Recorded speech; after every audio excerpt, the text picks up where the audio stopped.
सुना रहा हूँ। हाय दोस्तों, राधे राधे। आप लोग खूब भर भर के सपोर्ट कीजिए। मेरी दीदी के साथ में इतना सा करिए, झोला भर के नहीं तो बोरी भर के करिए। और आप लोग करिए पर करिए, सपोर्ट कीजिए मेरे चैनल को। और दीदी भजन गाएंगी, आप लोग को पसंद आएगा तो उस पर ज़रूर सपोर्ट कीजिए। सब लोग बताइए अपना कमेंट कैसे लगा।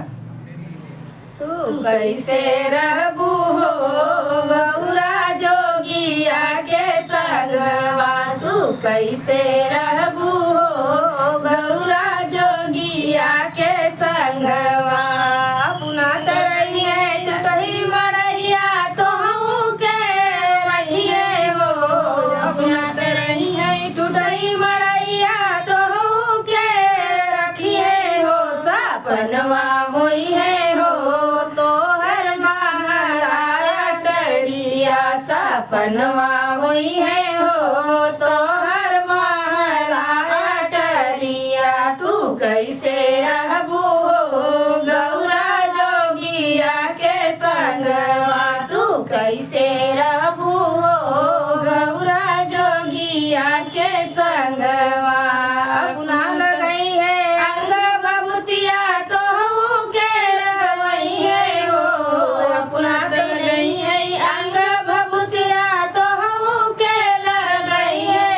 सपनवा हुई है हो तो हर गिरिम पावडरवा। सपनवा हुई है हो तो हर गिरिम पावडरवा। तू कैसे रहबू हो गौरा जोगिया के संगवा, तू कैसे रहबू हो गौरा जोगिया के संगवा।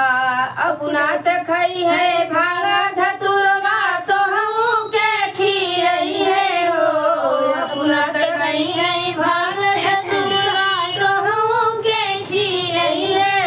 सपनवा हुई है हो तोहर पूड़िया मिठैया। सपनवा हुई है हो तोहर पूड़िया मिठैया।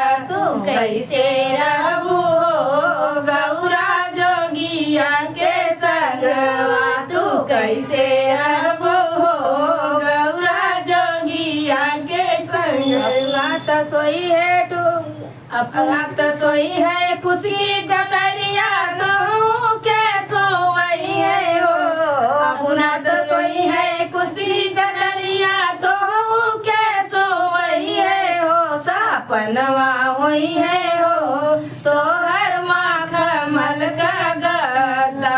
सपनवा हुई है हो तो हर माखमल का गद्दा। तू कैसे रहबू हो गौरा जोगिया के संगवा, तू कैसे रहबू हो गौरा जोगिया के संगवा, तू कैसे रहबू